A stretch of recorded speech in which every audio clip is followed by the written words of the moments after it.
नमस्कार, आप देख रहे हैं अपना बिहार और मैं हूं आपके साथ विभा उपाध्याय। बुलेटिन की शुरुआत इस वक्त बड़ी खबर के साथ। खबर सीवान से आ रही है, जहां पर 3 सेंटर पर मैट्रिक परीक्षा स्थगित कर दी गई है। पहली पाली की परीक्षा स्थगित कर दी गई है। सीवान से ये बड़ी खबर, जहां पर 3 पाली और ऐसे में 3 सेंटर्स पर मैट्रिक परीक्षा स्थगित होती हुई पहली पाली की ये परीक्षाएं स्थगित हुई हैं। समय पर खुला बैंक का लॉकर और ऐसे में जैसे ही ये खबर सामने आई, लॉकर समय पर नहीं खुलने की वजह से पहली पाली की परीक्षा को स्थगित कर दिया गया है। छात्रों तक समय पर प्रश्न पत्र नहीं पहुंच सका और इस बाबत पहली पाली में इंग्लिश की जो परीक्षा थी उसे रद्द कर दिया गया है। अब 9 मार्च को इंग्लिश की ये परीक्षा संपन्न होगी। पहली पाली में इंग्लिश की परीक्षा होनी थी, अब ये तारीख आगे बढ़ती हुई 9 मार्च को हो गई है। यानी अब इंग्लिश की परीक्षा जो है वो 9 मार्च को होगी। उमाशंकर प्रसाद हाई स्कूल की परीक्षा को स्थगित किया गया है। सिहोता बंगरा हाई स्कूल की परीक्षा स्थगित की गई है। 3 सेंटर्स के नाम आपके सामने। एएन महिला कॉलेज के सेंटर की परीक्षा को भी फिलहाल स्थगित कर दिया गया है। और सहयोगी मृत्युंजय इस वक्त ज्यादा जानकारी के साथ ऑनलाइन पर हमारे साथ जुड़ गए हैं सीवान से। मृत्युंजय, आखिर ये कैसे हुआ, क्योंकि सब कुछ समय और सूचीबद्ध तरीके से होता है, फिर आखिर लॉकर टाइम पर क्यों नहीं खुला? जी देखिए विभा, एक जो बैंक कर्मी है उनकी बड़ी लापरवाही सामने आई है। जो महाराजगंज में पूरे 7 सेंटर पे आज इंग्लिश के प्रथम पाली की परीक्षा होनी थी, तो 3 सेंटर का जो क्वेश्चन पेपर थे वो बैंक में रखा गया था।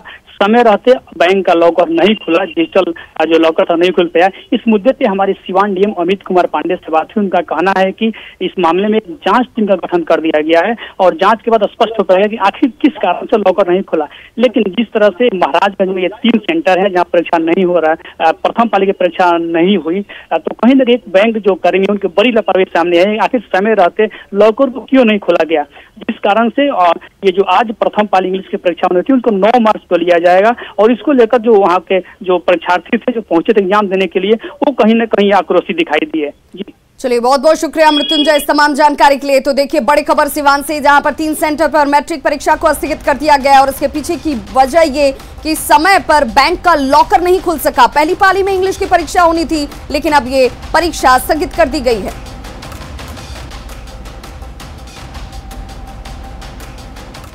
पटना से एक और बड़ी खबर इस वक्त, फर्जी निकला अंग्रेजी का वायरल पेपर। देखिए, ये वायरल खबर जो सामने आ रही थी अंग्रेजी के पेपर को लेकर, वो फर्जी निकला है।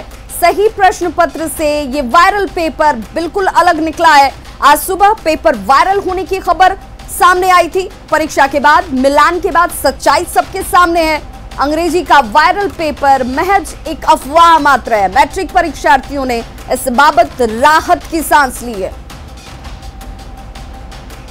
तो अंग्रेजी का फर्जी वायरल पेपर, जी हां, जिस तरीके से सुबह में ये खबर वायरल होती हुई नजर आई, कहा गया कि मैट्रिक में इस वक्त जो अंग्रेजी की परीक्षा जो हो रही थी, उस अंग्रेजी की परीक्षा का प्रश्न पत्र व्हाट्सएप पर वायरल हो रहा है। लेकिन जैसे ही पहली पाली की परीक्षा खत्म हुई है, उसके बाद प्रश्न पत्र का मिलान करने के बाद यह साफ हो गया कि सिर्फ और सिर्फ कोरी अफवाह। और हमारे सहयोगी रजनीश इस वक्त पटना से हमारे साथ लाइव जुड़ गए हैं। रजनीश, एक बड़ी राहत उन तमाम छात्रों के लिए जो इस वक्त संशय में थे कि क्या एक बार फिर से पेपर लीक आउट होने की वजह से उन्हें अगली तारीख का तो इंतजार नहीं करना होगा। देखिए, किसी शरारती तत्वों ने वायरल कर दिया था कल, चूंकि क्वेश्चन लीक हो गया था। इसको लेकर स्टूडेंट्स काफी दहशत में थे कि अच्छी परीक्षा नहीं जाएगी। लेकिन न्यूज 18 ने अभी जब क्रॉस चेक किया है, तब जाकर ये राहत की बात है कि प्रश्न पत्र मैच नहीं किया है। ये फर्जी जो प्रश्न पत्र है उसे वायरल किया गया है। तो हम जरा एक बार मिलवाते हैं प्रश्न पत्र को। देखिए, अभी हमारे हाथ में जो पहले से वायरल प्रश्न पत्र है वो देखिए, 32 नंबर में क्वेश्चन हमारे साथ है। यहाँ पर अकुल्याज मदर स्ट्रक, क्या है क्वेश्चन आपका? Who is the first black woman to receive a Nobel Prize in Literature? चलिए, 33 मेरे पास है। An Indian film should steel clear up. When was Aung San Suu Kyi born? क्या मैच किया? No sir. नहीं match किया। कितनी राहत की बात है? बहुत है, क्योंकि हम लोग को दोबारा फिर से प्रिपरेशन करना पड़ता है। ऐसा कुछ हुआ नहीं था, लीक नहीं हुआ, हम लोग तो मिला भी नहीं पेपर। आप बताइए।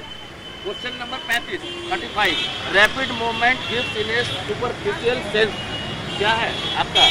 What happened when a polythene bag get a later happen? चलिए, मैच किया? जी नहीं। नहीं मैच किया। कल चूंकि क्वेश्चन लीक हो गया था, मानसिक रूप से कितना तनाव बढ़ गया था आप लोग? हम लोग को बहुत तनाव, क्योंकि हम लोग को फिर अब दोबारा से तैयारी करना पड़ेगा और दोबारा एग्जाम देना पड़ेगा। Question number 36, according to Jim who uses electric appliance the most? The other giver Mr. Glasses for health. नहीं मैच किया? नहीं मैच किया। बहुत खुशी की बात है। बहुत खुशी की बात है, क्योंकि कल का क्वेश्चन लीक हो गया, कल का हम लोग का आंसर सब दिया हुआ लीक हो गया। बिल्कुल रजनीश, ये छात्र देखिए पढ़ने वाले छात्र हैं, इन्हें पता है कि अगर इस तरीके से कुछ छात्रों की संलिप्तता नजर भी आती है तो वैसे में उनके सामने बड़ी चुनौती होती है। जो छात्र पढ़कर तैयारी करके सेंटर तक पहुंचते हैं, वहां पर कुछ अभिभावक भी नजर आ रहे हैं। जरा रजनीश उनसे भी बातचीत कीजिए, वो कितने परेशान होते हैं जब इस तरह की अफवाहें भी सामने होती हैं। तो बिल्कुल विभा, चूंकि पेरेंट्स जो है कंटिन्यू यहाँ 8 से 10 घंटा जो है मेहनत करते हैं यहाँ लाने और पहुँचाने में, क्या कहेंगे आप? कितना दुख की बात होता है जब लीक हो जाता है क्वेश्चन? बहुत दुख की बात होता है, पढ़ने वाला लड़कन को दिक्कत होता है, गार्जियन को भी परेशानी होता है। आज राहत की सांस लिए हैं? हमको तो सेकंड सीटिंग में है सर, राहत की सांस तो है ही है सर। नहीं लीक हुआ जो बढ़िया, लीक होने पर बहुत परेशानी बढ़ जाता है ना, पढ़ने वाला लड़कन ऐसे रह जाएगा, बेचारा मेहनत न करने सख्ती के बाद भी कल लीक हो गया था। आपको नहीं लगता है कि कहीं ना कहीं सिस्टम में जो है अभी भी कमी? जी हाँ, कमी तो है ही है। इस पर शिक्षा विभाग ने ध्यान नहीं दिया, सरकार ने ध्यान नहीं दिया। विभाग देखिए, जो पेरेंट्स हैं वो कल से लगातार कहीं ना कहीं टेंशन में थे, मायूस दिख रहे थे, क्योंकि जो प्रश्न पत्र था कल वायरल ही नहीं हुआ था बल्कि लीक की पुष्टि हो गई थी। 3 की गिरफ्तारी हुई है और अब भी लगातार जांच चल रही है मामले की। चलिए, बहुत बहुत शुक्रिया रजनीश इस तमाम जानकारी के लिए। तो देखिए, न्यूज़ 18 वो तमाम खबरें आप तक दिखाता है ताकि आप निश्चिंत हो सके। जो वायरल पेपर वायरल होने की और प्रश्न पत्र को लेकर वायरल होने की बात सामने आ रही थी, वो सीधे तौर पर अफवाह और कोरी निकली है और ऐसे में छात्र अब राहत की सांस ले रहे हैं। जम्मू शहर के स्टेट बैंक ऑफ इंडिया की मेन ब्रांच से मैट्रिक के प्रश्न पत्र लीक होने की घटना को परीक्षार्थियों ने दुर्भाग्यपूर्ण बताया है। परीक्षार्थियों ने बताया कि प्रश्न पत्र लीक होना कहीं से भी ठीक नहीं है और इसके चलते उन्हें फिर से परीक्षा देनी होगी। परीक्षा केंद्र पर छात्राओं से बातचीत की न्यूज़ 18 संवाददाता केसी कुंदन ने। मैट्रिक परीक्षा का सामाजिक विज्ञान का प्रश्न पत्र लीक हुआ था शुक्रवार को जमुई में, और उसके बाद जो संज्ञान लिया गया सीएम के द्वारा और फिर जांच कराई गई और फिर वो परीक्षा को रद्द कर दिया गया है।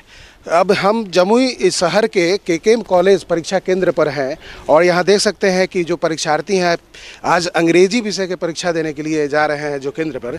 हम इनसे कुछ छात्राएं हैं यहाँ पर पूछेंगे कि अच्छा प्रश्न पत्र लीक हुआ है, क्या परेशानी बढ़ गई आप लोगों को? हम लोग को यही परेशानी बढ़ा कि हम लोग तो सारा खुद से लिखे और फिर लीक हुआ तो हम लोग का क्या गलती है, और लीक तो होना नहीं चाहिए। गजब है, हर बार लीक हो, साइंस के दिन भी लीक हो रहा है, क्या मतलब है? क्वेश्चन लीक हो गया, बिहार बोर्ड क्या समझ, मतलब क्वेश्चन लीक कैसे हो जाता है? हाँ, खुद से ही बनाए, लेकिन जो भी हो क्या करना, ये गलत बात है ना?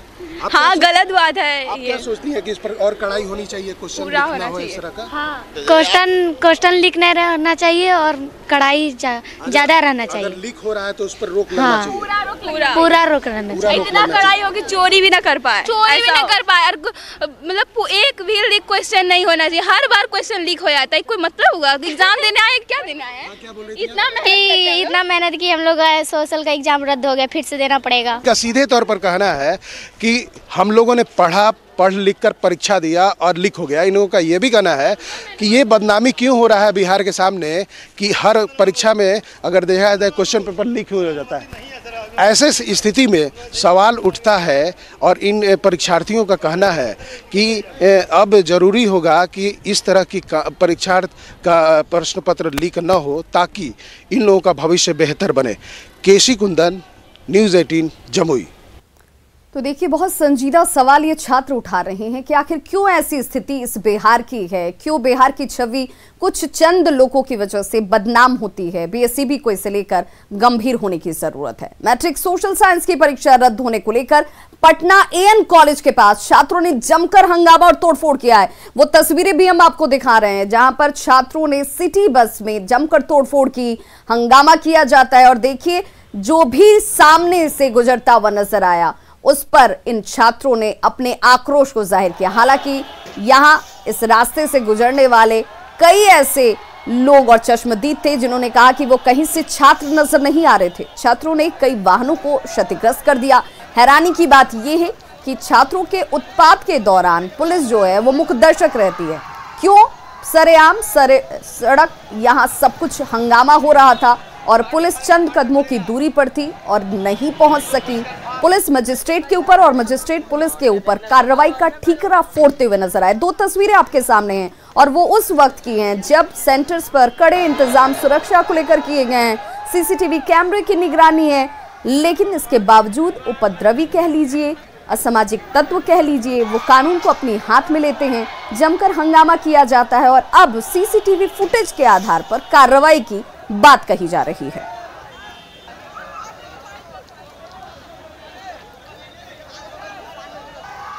मैट्रिक परीक्षा का प्रश्न पत्र लीक होने के बाद छात्रों ने जमकर उत्पात मचाया है। इन कॉलेज के सामने कई गाड़ियों को निशाना बनाया गया और देखिए यहाँ पर किस कदर गाड़ियों में तोड़फोड़ की गई है। कई गाड़ियों को निशाना बनाया है छात्रों ने। पटना नगर निगम की जो गाड़ी थी उसमें भी जमकर तोड़फोड़ की गई है और इस तरीके से जो उत्पात मचा है इसमें कई लोगों को कई तरह का नुकसान सहना पड़ा है। एक शख्स हमारे साथ। आप कहाँ जा रहे थे इस पर? हम तो पेट्रोल पंप पर पेट्रोल लेने आए थे। पेट्रोल लेके सब्जी लेके लौट रहे थे। पुलिस चौकी टर्निंग से घूमे थे कि जैसे ही एन कॉलेज के गेट के पहले ही थे कि वहीं पर रुक गए। आपको रुकवाया उन लोगों ने? सामने पूरा जाम लगी हुई थी एकदम ईटा रोड़ा पर। फिर गाड़ी चूर कर दिया और क्या हुआ। अब आगे नहीं बढ़ सके। फिर थोड़ी देर में मैं पीछे बैक करके एन कॉलेज के पूरब से। कितनी संख्या रही होगी उनकी? 15-20-25 तो रही होगी। हमारे सामने एक और गाड़ी है, इसके भी कांच जो है वो तोड़ दिए गए हैं। तो जमकर उत्पात मचाया है यहाँ पर छात्रों ने और निश्चित तौर पर ये हाल तब है जब बगल में ही एसके पुरी थाना है। हर वक्त पुलिस की टीम मौजूद रहती है और शायद जो छात्र थे उन्हें पुलिस का भी खौफ नहीं था और यही कारण है कि यहाँ पर जितने लोग इस रास्ते से गुजर रहे हैं, ये व्यस्तम इलाका है और यहाँ से गुजरने के बाद ये देखिए पटना म्यूनिसिपल कॉर्पोरेशन की एक गाड़ी है और इसमें किस कदर तोड़फोड़ की गई है। यानी जैसा चाहा छात्रों ने उस कदर यहाँ पर उत्पात मचाया। इसमें काफ़ी संख्या असामाजिक तत्वों की थी। देखिए तोड़फोड़ जो की गई है, पूरी तरीके से गाड़ी को क्षतिग्रस्त किया गया है और जो जानकारी मिली है एक गर्भवती महिला थी, उनके साथ भी मारपीट की घटना को अंजाम दिया गया है। एक बड़ा सवाल राजधानी पटना में पुलिस की मौजूदगी पर भी, क्योंकि पुलिस अगर है तो फिर कानून व्यवस्था को असामाजिक तत्व जो है वो कैसे अपने हाथों में ले लेते हैं। देखना होगा इस पूरे मामले में अब पुलिस किस तरीके से कार्रवाई करती है। लेकिन इस घटना ने यह साबित कर दिया है कि अगर आप सड़कों पर चल रहे हैं तो आप थोड़ा संभल कर चलिए, क्योंकि कहीं भी असामाजिक तत्व आपको नुकसान पहुंचा सकते हैं। कैमरा पर्सन मनीष जुनेजा के साथ संजय कुमार, न्यूज़ 18 पटना। तो बिल्कुल सवाल यह है कि एसके पुरी थाने की पुलिस कहां थी, क्या कर रही थी और क्यों इन गुंडागर्दी करने वाले असामाजिक तत्वों पर कार्रवाई उस दौरान नहीं की गई। छात्रों की गुंडागर्दी के बारे में कुछ और पीड़ितों से बात की हमारे सहयोगी ने। क्या कुछ कह रहे हैं ये पीड़ित, जरा सुनिए। सुबह करीब 8:45 बजे के लगभग इधर से गुजर रहे थे, घर जा रहे थे तो एन कॉलेज गेट के पास लगभग 20-25 तो दिखाई पड़े और होंगे। 20-25 मुश्किल से 16-17 वर्ष के लड़के होंगे। बड़ा बड़ा ईंटा और पत्थर उठा करके जिधर तिधर चलाना शुरू किया गाड़ी पर। गाड़ी को में लगेगा कि आदमी को लगेगा कि किसी का माथा फूटेगा कि क्या होगा, उससे कोई मतलब नहीं। जा रहे थे एनआरटीसी कॉलेज में एग्जाम देने, तो क्या हो गया अचानक से? मतलब कौन था आपके साथ? हम, मेरे फ्रेंड और दोनों लड़का था। हम लोग एग्जाम दिलवाए क्योंकि सेंटर नहीं पता था तो मैप से देख के जा रहे थे। तो अचानक से हम लोग इधर वाले रास्ते में सीधा आ रहे थे, तो हम लोग को तो किसी को आइडिया नहीं हो सकता इस टाइप का भी कुछ हो सकता है। तो फिर बाय द वे में यहाँ से गाड़ी टर्न हो रहा था, तो क्यों टर्न हो रहा है, क्या कुछ बात, वैसे कुछ पता नहीं चल रहा, दिख नहीं रहा था। तो यहाँ से जब हम लोग टर्न किए तो देखे पूरा हम लोग पे अटैक कर दिया स्टूडेंट लोग। शक्ल से स्टूडेंट मेरे को कहीं से भी नहीं लग रहा था। मैट्रिक में सोशल साइंस का पेपर लीक होने के बाद इस पर राजनीति तेज हो गई है। कांग्रेस ने शिक्षा व्यवस्था पर सवाल खड़े कर दिए हैं, जबकि बीजेपी का कहना है कि इस मामले में जो भी दोषी होंगे उनके खिलाफ कड़ी कार्रवाई होगी। व्यवस्था तो बिल्कुल ही ध्वस्त हो चुकी है और जब से आनंद किशोर जी ने बिहार स्कूल एग्जामिनेशन बोर्ड का काम देखना शुरू किया है तब से तो इस प्रकार की फर्जीवाड़ा की घटनाएं कई बार आई है। तो उसके समाधान का कोई रास्ता क्यों नहीं निकाला? तो बिहार स्कूल एग्जामिनेशन बोर्ड के भी पेपर लीक होना, यहाँ तो मार्कशीट गलत बन जाता है, रिजल्ट गलत निकल जाता है बच्चों का। तो जो छात्र पढ़ते हैं, मेहनत करके जाते हैं, जो सही में मेधावी छात्र हैं, उनके साथ तो भेदभाव और नाइंसाफी होती है। वो शिक्षा व्यवस्था के अंदर जो व्याप्त कुरीतियां और भ्रष्टाचार है, जो बिल्कुल ही घालमेल है, एक तरह से फर्जीवाड़ा है, उसका ही परिणाम है। वो गलतियां हो गई है तो उसमें सुधार भी, उसको कैंसिल भी कर दिया गया है और फिर से लिया जा रहा है। और ये कोई पहला बार नहीं, पीछे भी होते रहा है। लेकिन पीछे से तो हम सबक लेते हैं कि आगे, हाँ, सबक ले करके उसमें सुधार करना चाहिए। क्या है जेटीयू कार्यालय में 3 दिवसीय प्रशिक्षण शिविर आज से शुरू हो चुकी है। जेटीयू के राष्ट्रीय अध्यक्ष आरसीपी सिंह, राज्यसभा के उपसभापति हरिवंश, प्रदेश अध्यक्ष उमेश कुशवाहा समेत कई बड़े नेता आज इस प्रशिक्षण शिविर में शामिल हुए। जेटीयू नेताओं और कार्यकर्ताओं को विशेष प्रशिक्षण देने के लिए राज्यसभा के उपसभापति हरिवंश को जिम्मेवारी दी गई है। वे और उनकी टीम 3 दिनों तक चलने वाले इस प्रशिक्षण शिविर में जेटीयू नेताओं को संगठन को मजबूत करने, प्रचार तंत्र को धारदार बनाने की जानकारी देंगे।